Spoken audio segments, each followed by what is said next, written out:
Romanos, de número 13, versos 8 a 14. Amém, irmãos? A conversa que eu quero ter com vocês hoje, o título da nossa mensagem, é Amor, Despertamento e Santificação. Mais uma vez, amor, despertamento e santificação, assim como está projetado na parede. E assim vai dizer a palavra do nosso Deus. Não devam nada a ninguém, a não ser o amor de uns pelos outros. Pois aquele que ama o seu próximo tem cumprido a lei. Pois estes mandamentos: não adulterarás, não matarás, não furtarás, não cobiçarás, e qualquer outro mandamento, todos se resumem neste preceito: ame o seu próximo como a si mesmo. O amor não pratica o mal contra o próximo. Portanto, o amor é o cumprimento da lei. Façam isso compreendendo o tempo em que vivemos.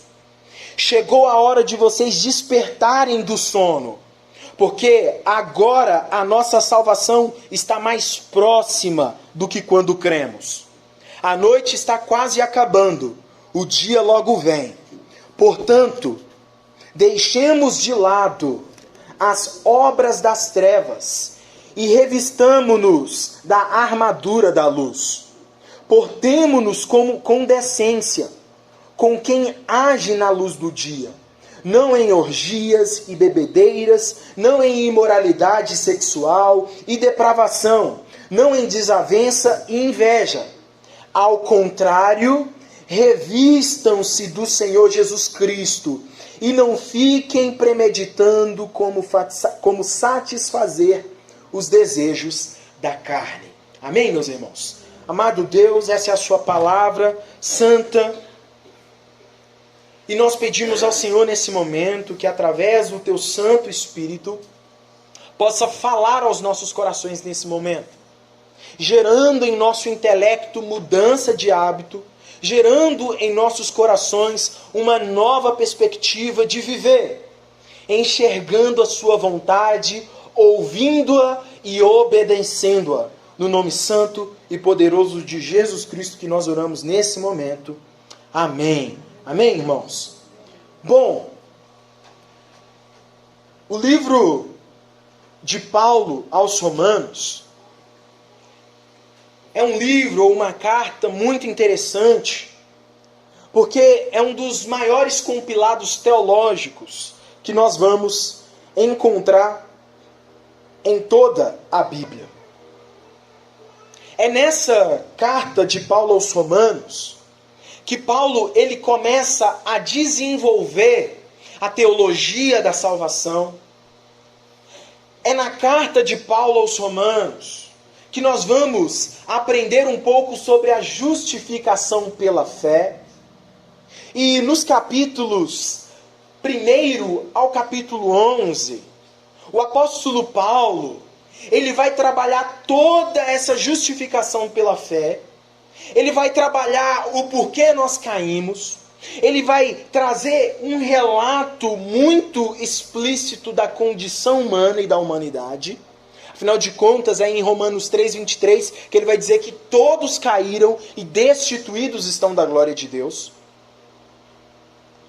É em Romanos, por exemplo, que mesmo nessa realidade caída, ele vai mostrar para a gente que agora nós temos esperança.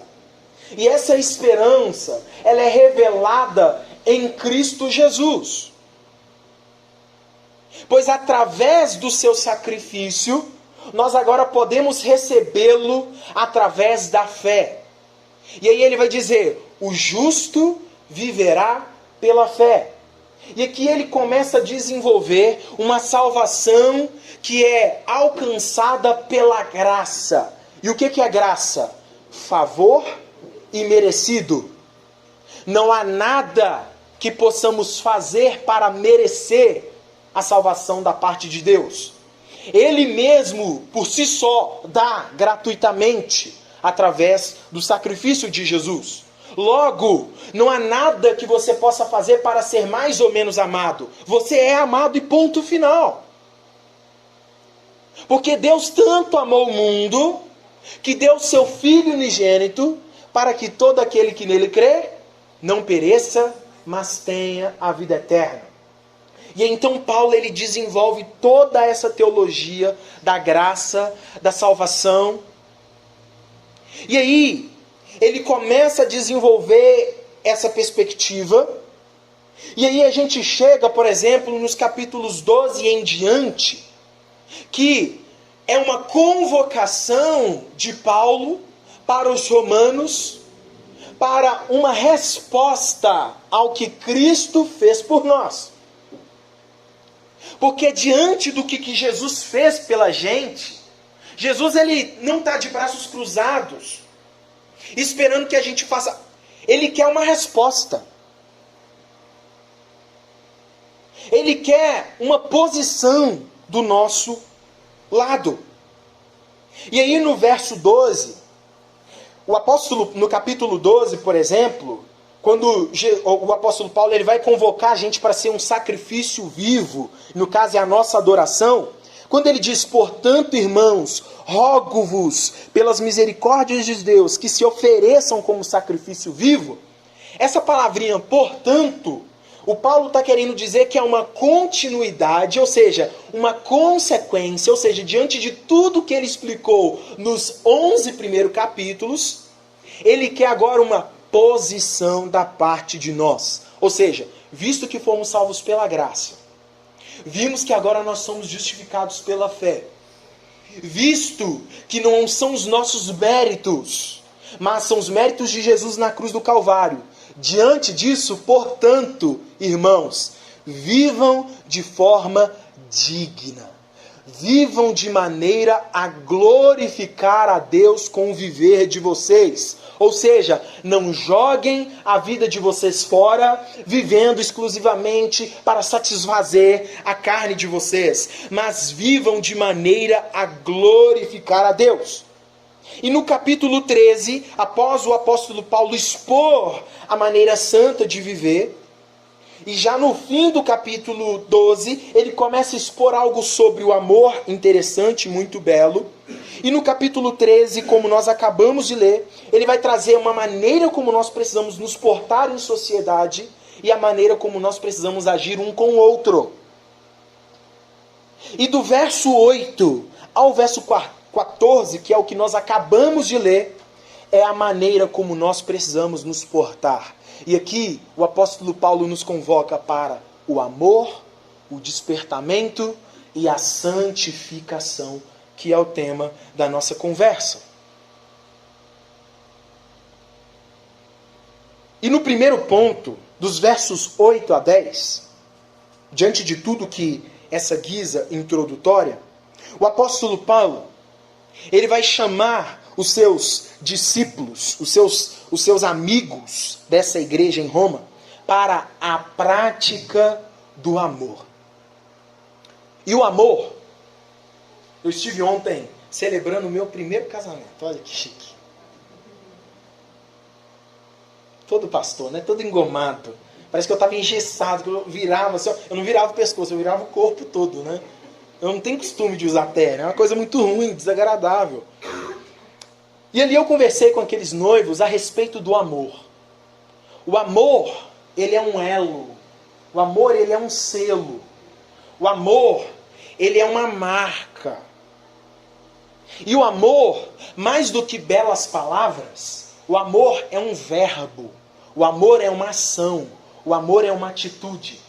E nada mais claro do que, para exemplificar que o amor é uma ação, nós vemos, por exemplo, um Deus que tanto amou o mundo, que teve uma ação ao enviar o seu Filho, o amor encarnado, que vem executar o plano de Deus Pai, para que pudéssemos ser salvos, a fim de que o Espírito Santo aplique essa obra nos nossos corações. E é tão lindo a história da redenção que nós nos apaixonamos por ela. E a prática do amor é justamente o tema sugestivo. Não tem como você ter um amor não prático. O amor não está apenas no campo das palavras, mas o amor ele habita no campo da atitude. E o apóstolo Paulo ele vai exclamar uma das exclamações mais belas de toda a Bíblia. E ele vai dizer no verso 8: não devam nada a ninguém, a não ser o amor de uns pelos outros, pois aquele que ama o seu próximo tem cumprido a lei. E é interessante, meus irmãos, que o apóstolo Paulo, ele convoca a gente para uma perspectiva elevada do amor. A ninguém deva nada. Então não devo o banco, não devo o seu irmão, você deve, vai lá e paga. Seja uma pessoa honesta, que cumpre os seus compromissos. Não deva nada a ninguém. Mas sabe uma coisa que você tem que dever? Você sempre tem que ficar em débito com as pessoas? O amor. Nós precisamos entender que por mais e mais que nós façamos em prol do outro, precisamos sempre entender que é pouco. A ninguém deva nada a não ser o amor. Então, irmãos, quando a gente tem essa sensação de débito, cara, eu preciso amar mais. Eu preciso praticar mais o amor para com o meu próximo. Isso vai fazer com que os nossos corações estejam mais alinhados com a vontade de Deus. E justamente por isso o apóstolo Paulo ele convoca a devermos amor, porque justamente vivemos em um mundo onde as pessoas praticam o contrário. Elas praticam o desamor. Porque amar envolve sair da sua zona de conforto. Amar envolve com que você faça algo do qual muitas das vezes você não está disposto a fazer. É a mesma coisa no matrimônio. Quando você ama alguém, você está disposto a ir às últimas consequências por amor a essa pessoa. Mas o amor ele precisa ser recíproco. Ele precisa ser correspondido. E aí no verso 9 ele diz: pois esses mandamentos, não adulterarás, não matarás, não furtarás, não cobiçarás e qualquer outro mandamento, todos esses se resumem neste preceito: ame o seu próximo como a si mesmo. E aí ele resume algo muito belo, meus irmãos. Porque se alguém foi preso por assaltar alguém, faltou desamor da parte dessa pessoa para com aquele que estava sendo assaltado. É falta de amor. Poxa, um trabalhador está no ponto de ônibus, voltando do seu trabalho, cansado. Não estou nem aí, vou roubar o dinheiro dele, o sustento dele. Não tem lógica, né? Há um desamor também da parte das pessoas, quando elas, por exemplo, furtam, e a gente acabou de falar, quando elas matam. Isso é um exemplo de falta de amor para com o próximo. E aí o apóstolo Paulo ele vai listar uma série de pecados. Cobiça. Ele vai citar outros tipos de pecado. Por exemplo, como o adultério.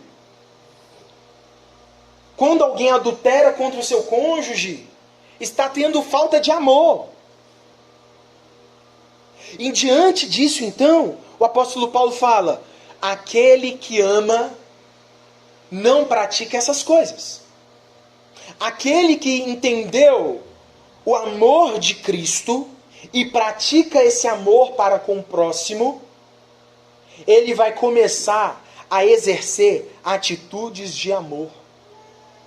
Então aquele que ama o seu próximo como a si mesmo, assim como traz o mandamento, se ele ama, ele não vai matar, ele não vai roubar, ele não vai adulterar, ele não vai cobiçar, e assim por diante. E aí ele vai dizer na sequência do verso 9, do verso 10 na realidade, ele vai dizer no fim do verso 9, ame o seu próximo como a si mesmo, que no caso é esse mandamento. E no verso 10 ele diz, o amor não pratica o mal contra o próximo. Portanto, o amor é o cumprimento da lei. Então, irmãos, todo o mal que nós temos visto no mundo são consequências de um mundo que não entendeu o amor sacrificial de Jesus. Pois aquele que recebe da parte de Deus o amor, ele vai querer doar amor, servir e amar o próximo. Então, sempre quando nós temos uma atitude egoísta, por exemplo, no casamento, nós estamos sendo egoístas e o egoísmo é um desamor. E a gente precisa andar na contramão e praticar o amor, praticar a bondade para com o nosso próximo. Porque se eu não tenho bondade nem com os da minha família, os da minha casa, que partilham a mesma mesa, com qual autoridade ou com qual moral nós vamos praticar o bem para com pessoas desconhecidas? Então, o apóstolo Paulo, inclusive, ele vai dizer, olha gente, aquele que não ama o seu próximo, principalmente os da família, da fé, é pior do que um incrédulo. Então nós precisamos ter amor uns para com os outros. Tem faltado amor na sua vida, meu irmão? Tem faltado gestos que, de fato, evidenciam o amor? Porque se você fala que ama, mas as suas atitudes estão na contramão do seu discurso, sinto lhe informar, mas você não está praticando o amor. O amor é uma ação em direção ao próximo. Ame o seu próximo. Esteja sempre devendo amor para ele. Em segundo ponto, o apóstolo Paulo, ele vai convocar, lembre-se, que após as exposições de tudo que Deus fez, dos versos 12 em diante, o apóstolo Paulo agora começa a convocar eles para a atitude. Visto o sacrifício que Cristo fez, qual é a nossa resposta ao que Cristo fez por nós? E o amor é uma delas. E diante disso, o apóstolo Paulo ele faz agora um chamado ao despertamento. Visto que algumas pessoas estão dormindo. Algumas pessoas estão inertes. Olha o verso 11 a 12, que o Paulo vai dizer. Façam isso compreendendo o tempo em que vivemos. Fazer o quê? Amar o próximo. Amar o próximo. Então façam isso. Amar o próximo. Compreendendo o tempo em que vivemos. Chegou a hora de vocês despertarem do sono. Porque agora a nossa salvação está mais próxima do que quando cremos. A noite está quase acabando, o dia logo vem. Portanto, deixemos de lado as obras das trevas e revistamo-nos da armadura da luz. E aqui, meus irmãos, o apóstolo Paulo, ele traz aqui uma correção, uma exortação. Porque algumas pessoas estavam dormindo para a prática que elas deveriam ter, o amor. E quem não ama está em um sono profundo.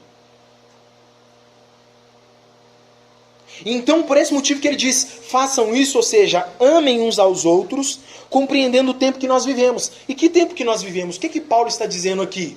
Ele está chamando a atenção do povo da igreja em Roma para o tempo em que o Senhor está à porta. Nós estamos nos últimos dias.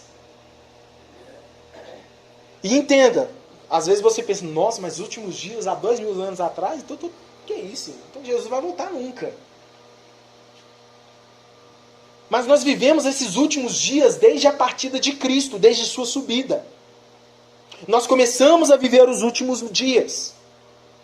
E talvez nós começamos a clamar assim como Pedro, ele vai exclamar, por exemplo, Jesus está demorando, ele não vai voltar, isso aí é lorota. Mas aí nós nos esquecemos que um dia para o Senhor é como 1000 anos, e 1000 anos para Ele é como um dia.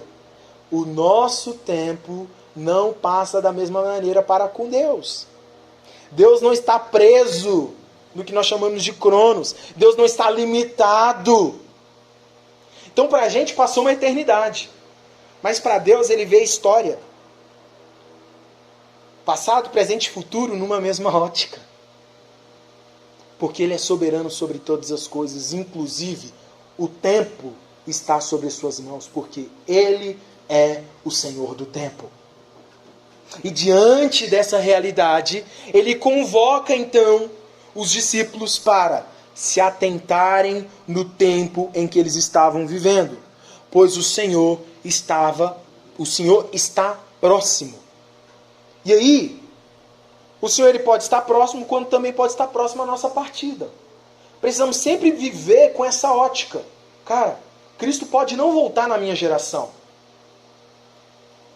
Mas eu posso partir antes mesmo do que eu imagine. Então, como eu tenho vivido? Sabendo que eu tenho uma única chance e oportunidade nessa vida. Por que não? Eu não vou encarnar depois para ter uma outra oportunidade.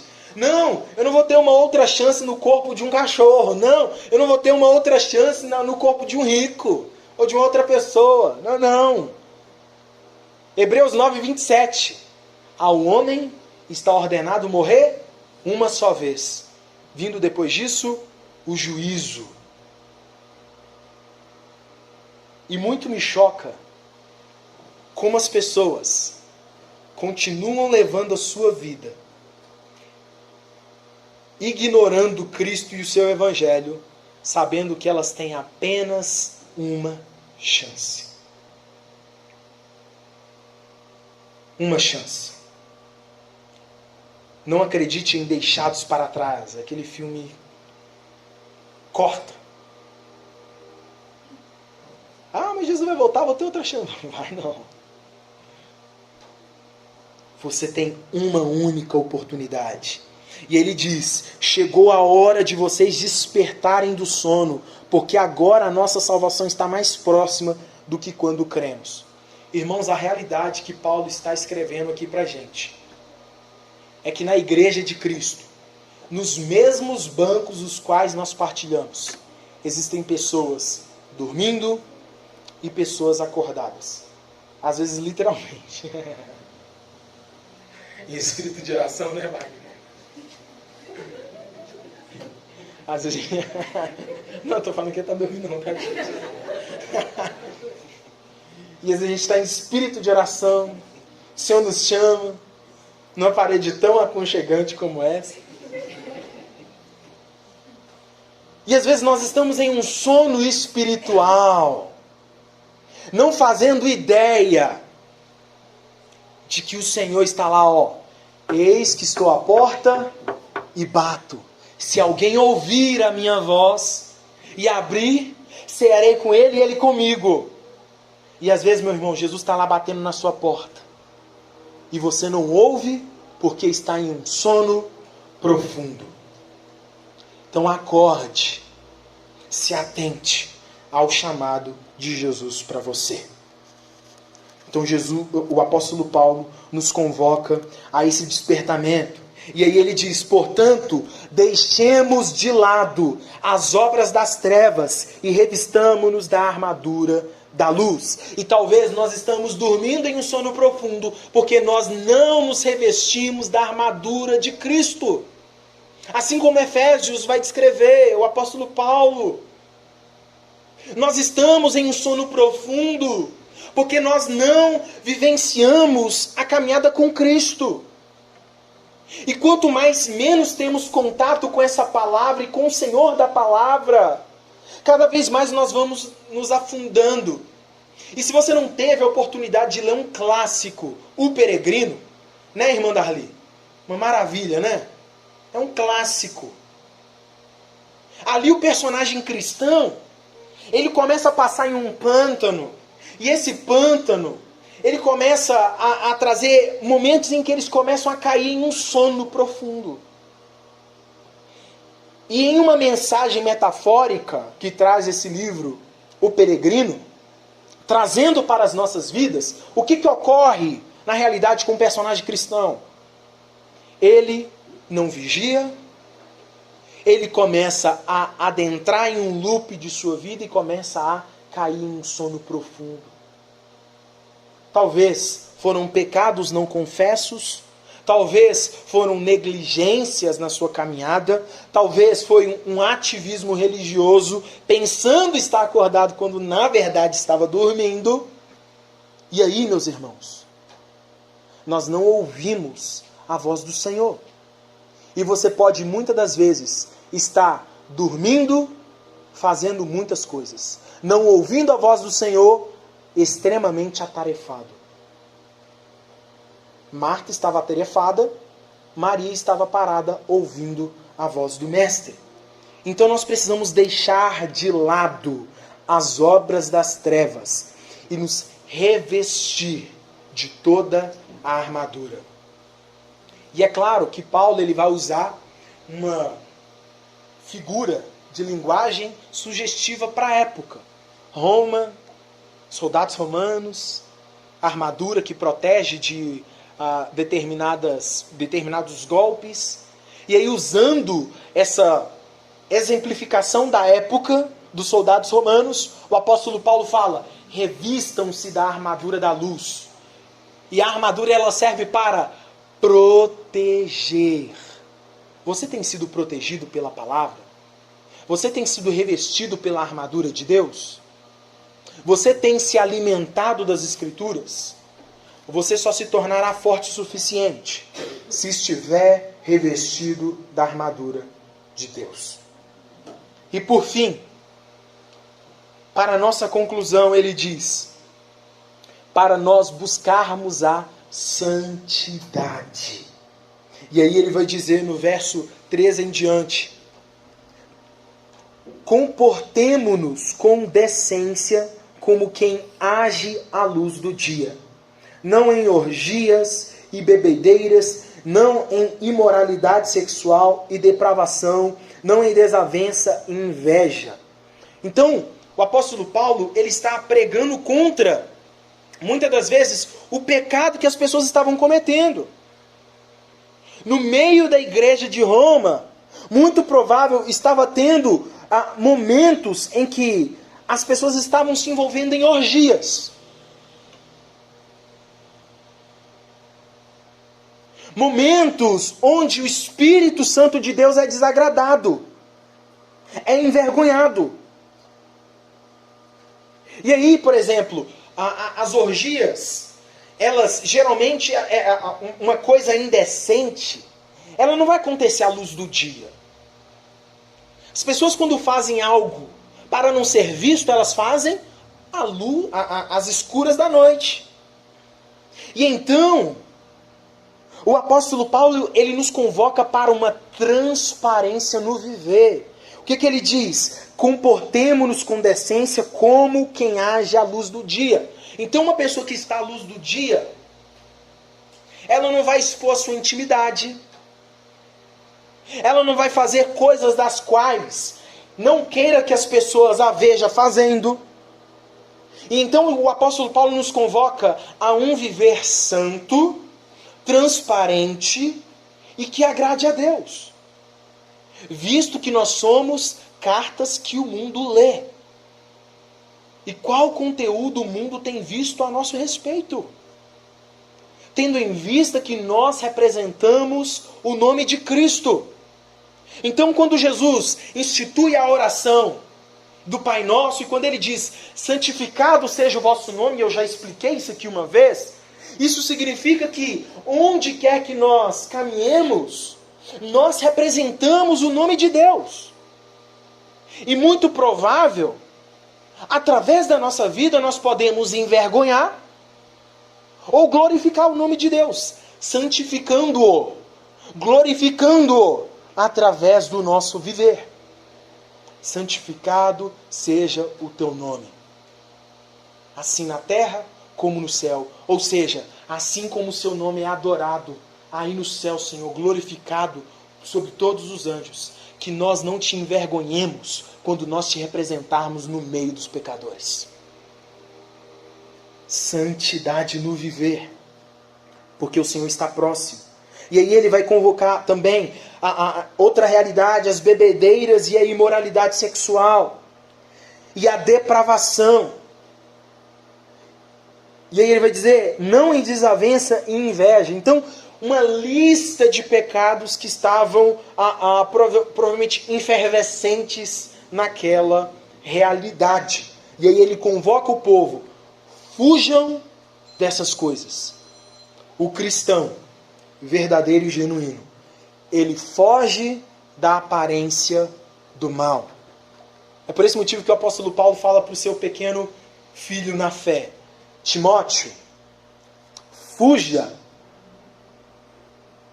dos desejos da mocidade. Fuja dessas tentações, mas seja um exemplo para os fiéis no procedimento, na vida, na ética, na maneira de viver. Seja um exemplo de santidade. Irmãos, o que nós temos cada vez mais visto na igreja contemporânea é que a igreja, ela tem se afastado de uma maneira santa de viver. A igreja, ela tem se prostituído. A igreja, ela tem deixado de lado a caminhada com Cristo e o entendimento que ela foi chamada para a santidade. E santidade significa separação.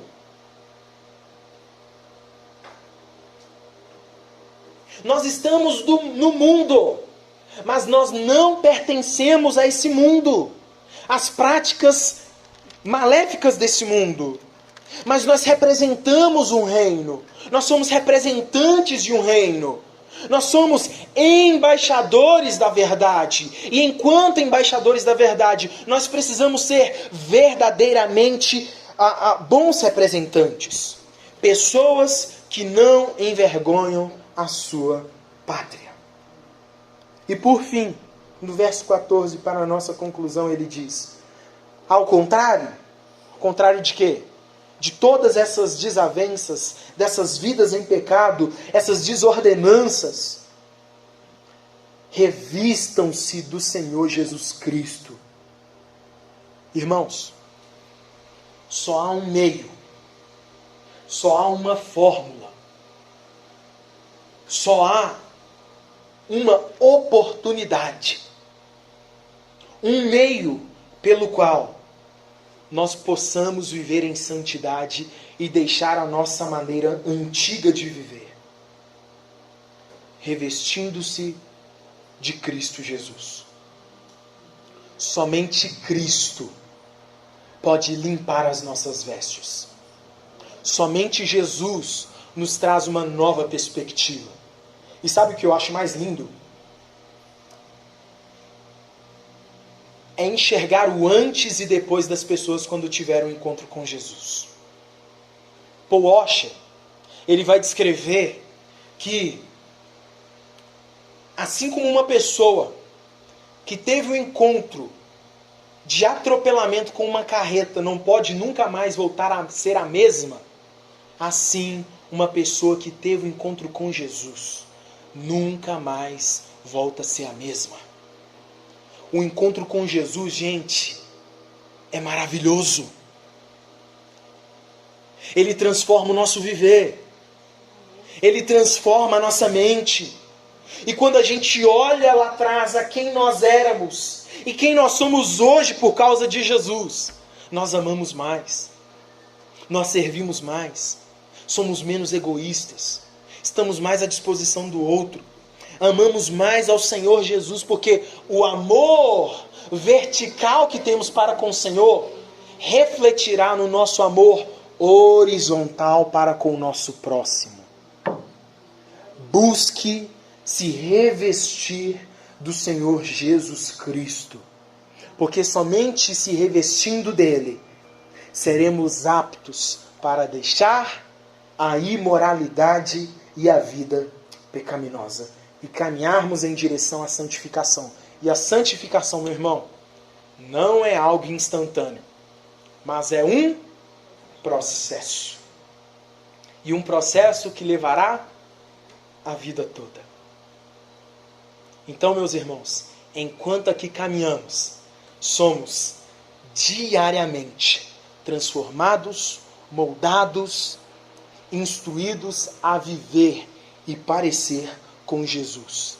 Mas você precisa, dia após dia, colocar um pé de cada vez no rio, ao passo em que você já não está mais na superfície, mas completamente imerso no oceano do Senhor. E ele diz: não fiquem premeditando como satisfazer os desejos da carne. Aquele que foi encontrado por Jesus, ele vai praticar o amor e vai entender que o único débito que ele tem que ter é o amor para com as pessoas. Ame como se não houvesse amanhã. E é o Cazuza, né, que tem aquela música, né? Tão bela. É preciso amar as pessoas como se não houvesse amanhã. É quem? É Titãs. É uma música bela. E que traz uma verdade bíblica. É preciso amar as pessoas como se não houvesse amanhã. Ame, ame e ame. Desperte para o amor você que está dormindo. Legião Urbana, né? Desperte você que está dormindo. E por fim, busque a santidade, sem a qual ninguém verá a Deus. Somente a santidade no viver, com base no que o Senhor nos ensina, é que poderemos ter um encontro com o Pai. Que Deus em Cristo nos abençoe. Que essa palavra encontre morada no seu e no meu coração, para que nós possamos cada vez mais caminhar em direção ao autor e consumador da nossa fé, no nome de Jesus. Amém, meus irmãos? Que Deus em Cristo nos abençoe.